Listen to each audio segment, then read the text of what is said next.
What's up, guys, and welcome to another episode of the Muay Diaz Combat Pubcast. So, with the White House card being made already, and there's an opportunity for one of these fighters, who is Alex Periera, who is moving up to heavyweight. He abandoned and vacated his light heavyweight title, and he's going up to fight Shogun for the interim heavyweight title while Tom Aspinall is out. Until he makes his way back in, they're going to do an interim title in place of that. So, Alex Periera is going to be the first double champion to have an opportunity to win a third title in a different division. I think we all thought it was going to be Ilia Topuria first to go up and move up to 170 and fight Islam Makhachev, but that didn't play out, and now he's going to be taking on Justin Gaethje to unify the lightweight title of the world, since Justin Gaethje holds the interim title after beating Paddy Pimblett at the opening Paramount Plus card in Vegas at the T-Mobile Arena. And with that being said, and Alex Periera having an opportunity to make history to become the first three-weight world champion in UFC history, I wanted to go down the line because there's 9 fighters in the history of the UFC who have ever won titles in 2 divisions. But Alex Periera is going to be the first one to have an opportunity to win a third title in the third division. So I wanted to start first with the grandfather, the godfather of it all, the natural Randy Couture. So for those of you guys who are new to the channel and haven't been following mixed martial arts in the UFC as long as I have, Randy Couture was the first double champion, but he did so much more than that. So he is the first heavyweight tournament champion since Mark Coleman. So he won the tournament title, heavyweight title. Then he went on to beat Maurice Smith to become the heavyweight champion. He vacated the title after contract disputes. He goes to Japan. He comes back. He fights Kevin the Monster Randleman and beats him to regain the heavyweight title. So that's a 2-time heavyweight champion already. And this was in the late 90s, guys. The late 90s. He defends the title twice against Pedro Hizo. He loses to Josh Barnett. Josh Barnett pops for PEDs. He gets stripped. Randy Couture goes off in Japan, fights again, comes back, and he drops down to light heavyweight. And he fights Chuck Liddell for the interim light heavyweight title because Tito Ortiz was the light heavyweight champion, but he was injured. So they made Randy Couture, former 2-time heavyweight champion, to fight the number 1 contender in Chuck Liddell for an interim light heavyweight title. He beats Chuck Liddell and becomes a 3-time champion and the first 2-division champion to ever do it, even though it was for the interim. The next fight, he fights Tito Ortiz to unify the interim and the undisputed title. He beats Tito Ortiz, and now he is the full-fledged light heavyweight champion and now a 2-time light heavyweight champion because he won the interim and now he became the undisputed champion and unified the gold. So now he's a 4-time champion at this point. He loses to Vitor Belfort for the light heavyweight title. He comes back in a rematch and beats Vitor and regains his title. So now he's 3-time light heavyweight champion.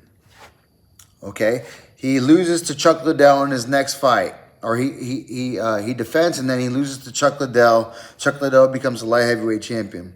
So then he moves back up to heavyweight to fight Tim Sylvia and wins again the heavyweight crown. So that makes him a 6-time champion in the UFC. No one has ever done it like him, to start at one weight, go down, win another title, and then go back up and win another title. The only person on this entire list that I'm going to go over who's gone from a heavier weight down to a lower weight and then back up to a heavier weight was Daniel Cormier, but he did it in another organization. It wasn't in the UFC. So Randy Couture, the godfather, he did it the best. 6-time UFC champion, if you're including the interim title.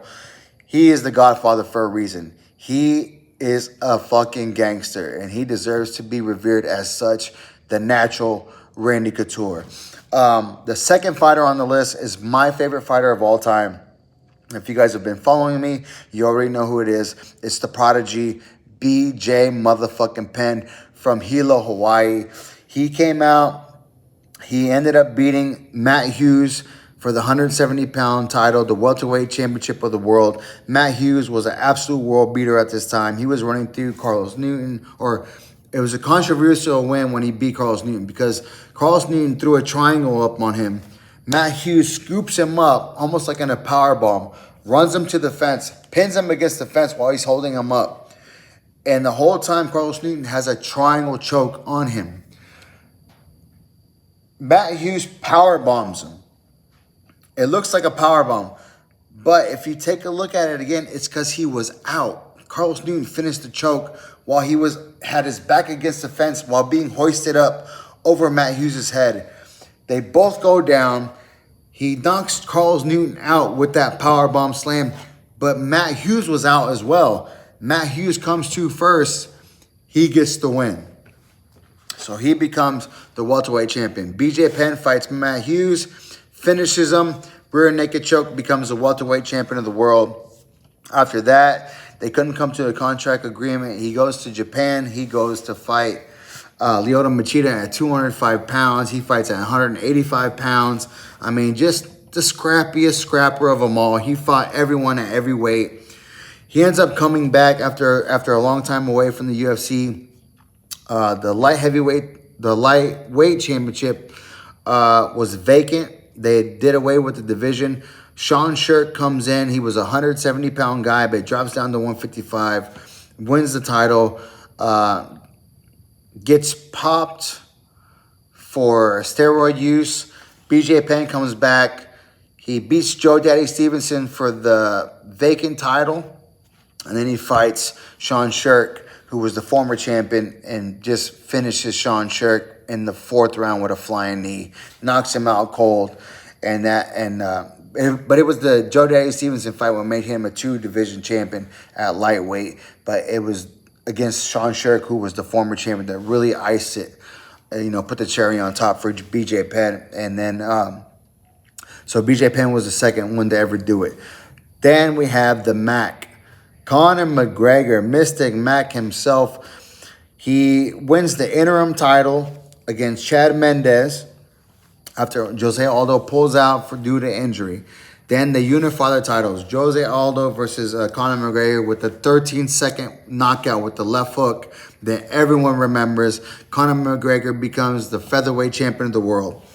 He fights Nate Diaz at 170 pounds. They run it back again. He gets the second victory. He loses to Nate, comes back, wins the second one, then goes back down to 55 to fight the reigning champion and Eddie Alvarez, and absolutely puts on a masterclass and pieces Eddie Alvarez up. Gets the knockout victory in the second round and becomes the 3rd person to hold 2 titles in 2 different divisions, and he held them simultaneously. So he was the first one to hold 2 titles at the same time, Conor McGregor.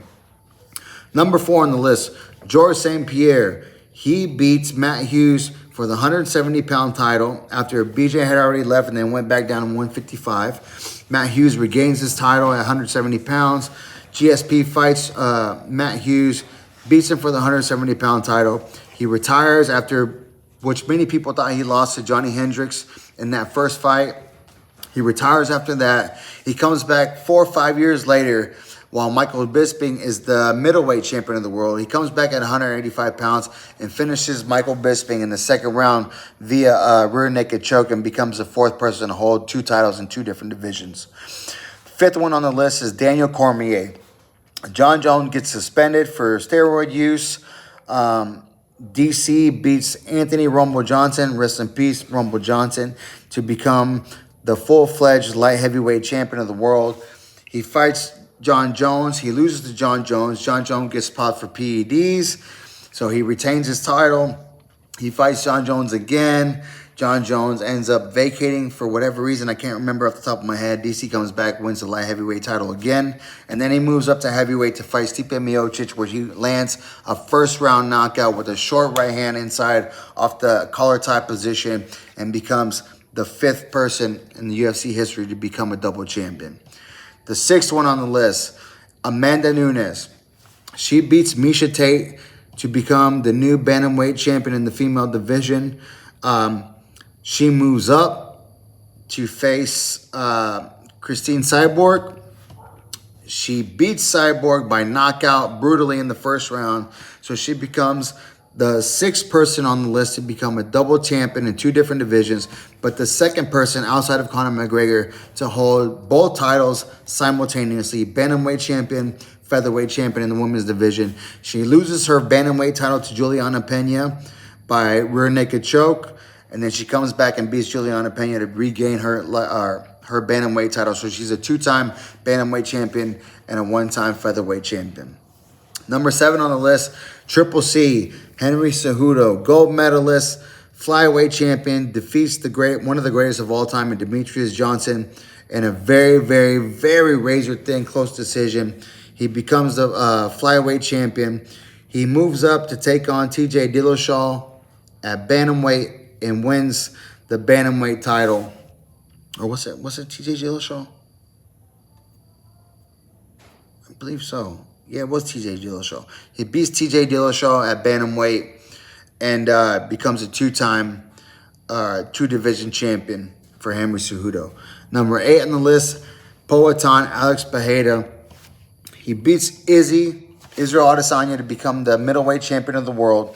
He loses his title, moves up to light heavyweight, beats Yuri Prochazka in a fucking absolute back and forth match for the first 2 rounds until he gets the left hook knockout victory over Yuri Prochazka, drops him, finishes him on the ground.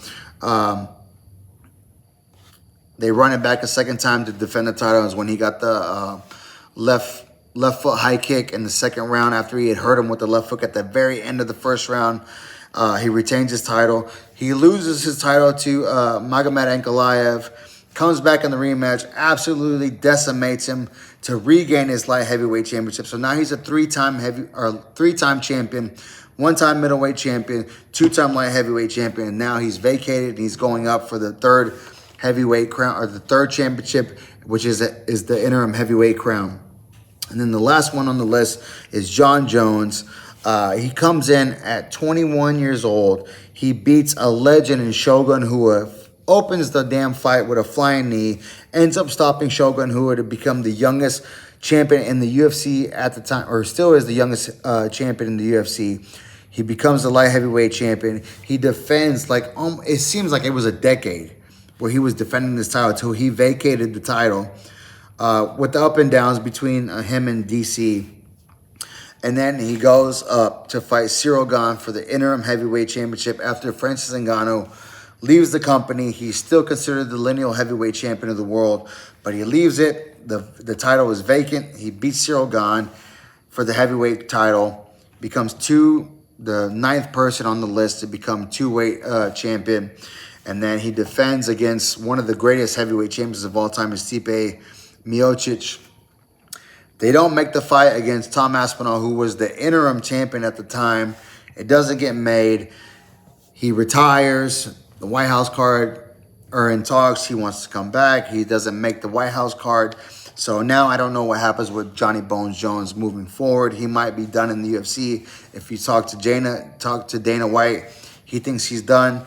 So those are the top 9 guys, or the top 9 with Amanda Nunes, who have been double champions. Only 2 of those double champions have held the title simultaneously. That is Amanda Nunes and, of course, the great Conor McGregor. There was another champion who was in Pride, who I'm going to have to give honorable mention. Hendo Dan Henderson held the middleweight Pride championship and the light heavyweight championship in Pride FC in Japan. So I would give honorable mention to him because he was fighting the best of the best in Pride. I believe he won the middleweight title by knocking out Vanderlei Silva. And then the light heavyweight title, off the top of my head, it might have been Vanderlei for the light heavyweight title, because Vanderlei was a lot bigger back then, and he was on all the gear. All those guys were on all the gear in Pride. So, but that's the top. Those are the top 9 fighters, the only 9 fighters in UFC history to hold multiple titles in different divisions, and then 2 of those hold multiple titles simultaneously. So now with Alex Pereira moving up and possibly becoming a 3-time 3-weight division champion, that's absolutely amazing. And if he can do it, he's just going to etch his name into another level in the UFC history books. And then if Ilya can get past Justin Gaethje and they don't make him fight Arman Sarukian, who's already said he's promised that fight, maybe they give Arman Charles, because he just fought Max for the BMF. They give Arman Charles, and then they let, maybe they do Arman Charles for the vacant lightweight title if Ilya beats Justin Gaethje and then moves up to 170 to fight Islam Makhachev for the 170-pound title belt. I think that could happen. So, yeah, man, it's a short list of some of the greatest fighters who have ever fought in the UFC, some of the greatest to ever do it. And yeah, that's my little breakdown coming off the tails of the UFC White House announcement and all the double champs that have came before, and now Periera with the opportunity to become a 3-time champion in the 3rd division. So that's it for me today, guys. Hit the like, hit the subscribe, hit the bell so you can get all the notifications. Watch fights, drink pints. See you guys on the next one. Peace.